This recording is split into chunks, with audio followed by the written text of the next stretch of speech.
Hoy nos hemos desplazado hasta Utrera a conocer la sinagoga medieval que ha aparecido aquí en El Niño Perdido. Y tenemos aquí a Javier Mena, historiador del Ayuntamiento de Utrera en este caso, y también a Miguel Ángel de Dios, que es el arqueólogo encargado de descubrir lo que hay aquí debajo, ¿no?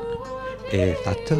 Miguel Ángel, que en este sentido el más significativo, pues os va a explicar un poquito los restos que han aparecido para que tengáis primero una visión general y yo después hago algunas matizaciones históricas para que comprendáis un poco lo que es el contexto, porque para que entendáis un poco la historia completa, ¿no? Miguel Ángel, ¿qué es exactamente lo que habéis descubierto aquí? Pues hemos confirmado la existencia de la sinagoga de Utrera. El punto de partida fue la noticia de Rodrigo Caro, que escribe en el Memorial de Utrera en 1604, que el Hospital de la Misericordia se funda sobre la sinagoga de los judíos. A partir de esa noticia, nosotros planteamos el principal objetivo de la primera fase de intervención arqueológica, localizar la sinagoga. Hemos tenido suerte, la hemos localizado, hemos encontrado algunos de los elementos más definitorios de la sinagoga, como es el ejal o el banco perimetral, y actualmente donde estamos ahora mismo es precisamente la sala de oración, que coincide con la nave central de la iglesia del Hospital de la Misericordia, que se funda, como comentaba antes, en el siglo XVI. Una sinagoga de la época medieval, y aquí encontramos muchas características también, entiendo, de la época, ¿no? Sí, efectivamente, en este sondeo, además de encontrar pues estructuras como el presbiterio o el comulgatorio de la iglesia del siglo XVI, bajo estas estructuras hemos localizado aquellas que pertenecen a la sinagoga del siglo XIV y XV. Este pavimento en concreto que tenemos aquí es el último que corresponde a la sinagoga y es fácilmente fechable, en 1492, es el momento de la expulsión de los judíos de España. Además tenemos, como le decía antes, el muro perimetral, puesto que en la sinagoga los fieles se sientan alrededor del pupitre, del bimat, que es donde se leen, donde se desenrollan los textos sagrados, y otro elemento justo ahí enfrente es el ejal, parcialmente descubierto porque estaba cegado intencionadamente ya en época cristiana, y es ahí, en ese nicho, en el ejal, donde se guardaba pues la Torá y el Talmud. ¿Qué esperáis encontrar? ¿Tenéis documentos que os indiquen que podéis encontrar muchas más cosas aquí? Bueno, sabemos que necesariamente tenemos que encontrar, no sabemos dónde, pero tenemos que encontrar el mikvé, que es el baño ritual. Esto es otro elemento que no puede faltar en una sinagoga. Y otros elementos que aquí en concreto, dentro de la sala de oración, debemos encontrar es la bimat, el pupitre que le comentaba antes, donde se desarrollan las escrituras, y también el espacio reservado a mujeres. Entonces, ese elemento tan característico de la sinagoga, pues estamos convencidos de que tienen que salir tarde o temprano a la luz. ¿Cuánto tiempo más o menos tenéis previsto que duren las obras? Aquí hay mucho trabajo todavía. La estrategia de intervención es una estrategia a base de fases que van modulando los recursos. Y igual que hicimos ya el año pasado una primera fase de evaluación, ahora la siguiente fase plantea como objetivo localizar estos elementos que les comentaba antes, sobre todo el mikvé, y también terminar de descubrir toda la sala de oración en toda su extensión. Aún no sabemos qué uso se le va a dar a este edificio, ¿no?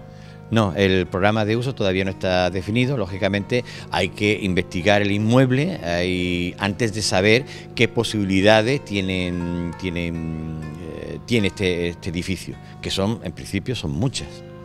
Javier, y hablando un poco de la historia, cuénteme, porque creo que este edificio se ha utilizado para múltiples usos, entre ellos creo que un hospital, una escuela, incluso una discoteca.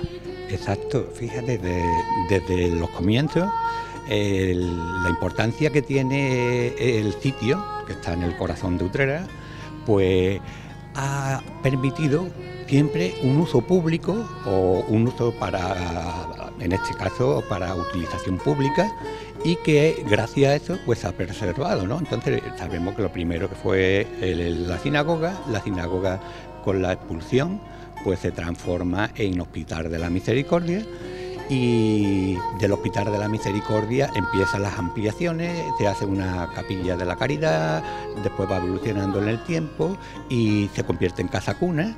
La desamortización de Mendizábal pues la afectó evidentemente, y se convierten en escuela de niños párvulos.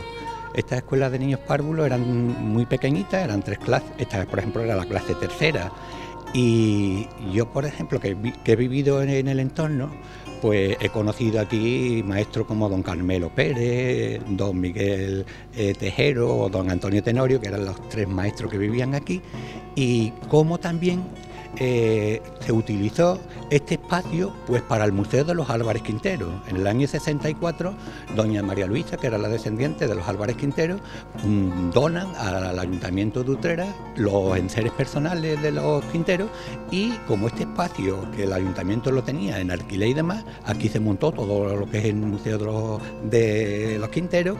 Después, como colegio, se utilizaba también en las primeras elecciones. Yo lo he conocido como colegio electoral.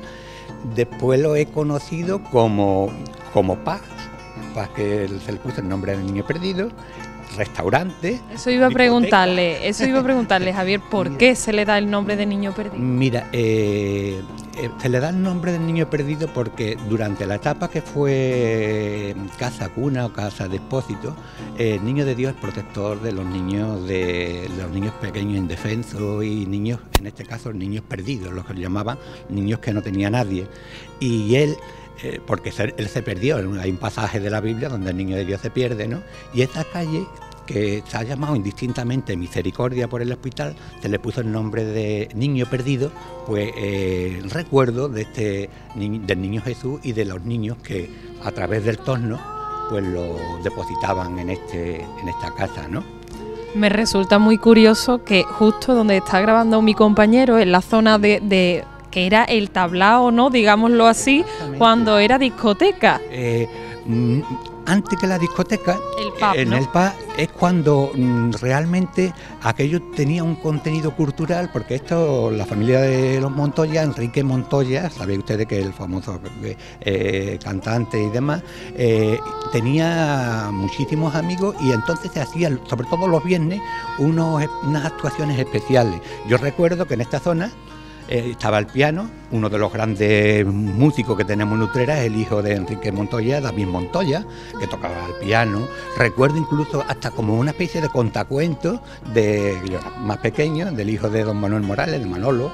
Y recuerdo, por ejemplo, cuando se grababa el programa del Ángel, como Alba Molina, que era pequeñita, Camarón de la Isla, Fernanda y Bernarda, pues en este mismo espacio, ahí, exactamente ahí, estaban y hicieron este episodio, que después se continuó con otro en Pancho, que era una finca que era con Pata Negra y el Cuchara y demás, y de esos episodios de Utrera este fue fabuloso porque tenía Fernanda y Bernarda, tenía Camarón y fíjate, y la Alba Molina pequeñita y más gente, ¿no?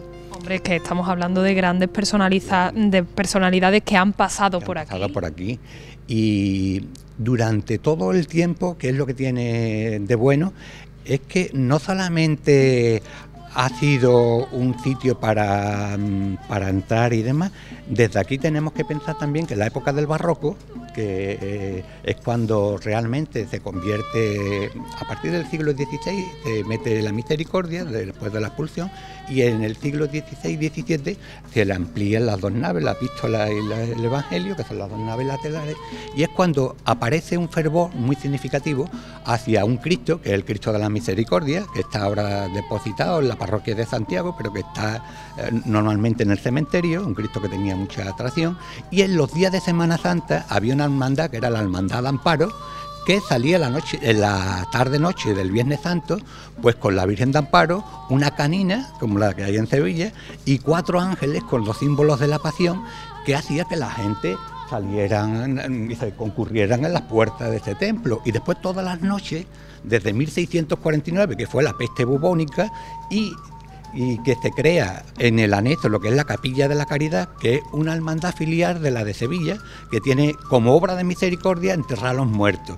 Bueno, pues ellos se dedicaban a enterrar a los muertos en el pasaje del Niño Perdido y a hacer también todas las noches la hermandad de Jesús y María y José, junto con la hermandad de la Caridad y demás, salían con unos rosarios, es decir, que todas las noches había un número muy significativo de gente saliendo y entrando por este edificio que fue súper conocido. ¿Qué importancia tiene este hallazgo para el pueblo de Utrera? Pues Utrera tiene muchos atractivos y unas singularidades muy propias que nos lleva, por ejemplo, recientemente a celebrar, por ejemplo, que el toque de las campanas sea patrimonio universal, ¿no?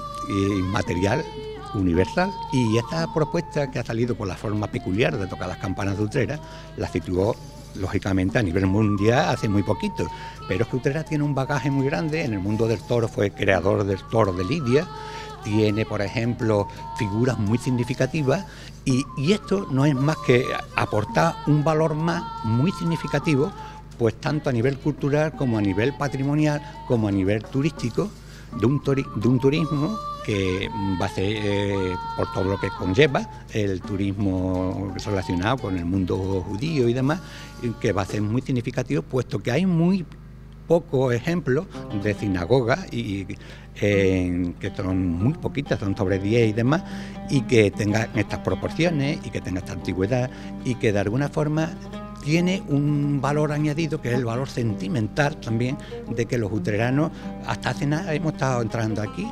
y todos tenemos nuestra pequeña historia en este edificio, que nos dolía, y ahí fue especialmente sensible el alcalde José María Villalobos, que nos dolía que este edificio, en un continuo deterioro, yo que vivo al lado prácticamente, pues veía cómo cada vez se empezaba a arquear las tejas, cómo se iba a perder en definitiva, ¿no? Y esto viene a impulsar no solamente este espacio, sino todo el entorno y todo lo que es Utrera, ¿no? Pues muchísimas gracias a los dos por habernos atendido. A vosotros. Así que nosotros nos despedimos y Manolo, te dejo con esta joya arquitectónica que tenemos aquí en Utrera.